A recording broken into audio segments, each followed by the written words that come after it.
Video Blog 9, Tight and Common Sense Writing. Morning.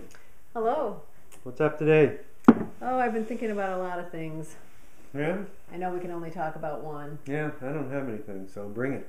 All right. I thought we would talk about tight writing in tight times and how important it is that editors, journalists, reporters, editors really make every word count.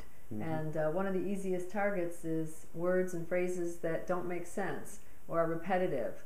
For example, an immeasurable distance. If it's a distance, it can be measured. One of an only. That's something that's really easy to read over. And if you stop and think about it, it can either be one of a number of things or it can be an only thing, but it can't be both. So I think those are easy targets too, because they're easy word changes that really can be made without altering the writer's voice, which is important. I remember a couple of favorites from Chambersburg, Pennsylvania, where I was editor before coming to Syracuse University. I remember a story about a local business coming to town to make restaurant-sized packets of ketchup. And I remember reading that and saying, boy, that's a big packet of ketchup. And a week later, same reporter writing a story about geese in a park who were leaving dog-sized droppings in the park. Even a small dog, if the dropping is the size of a dog, that's a big dropping. I really don't think that's what she meant. And I remember you talking about those two stories because the reporter actually had a great sense of humor when you brought them to her attention, which is always a nice thing. But I imagine she remembered those and won't make those kinds of,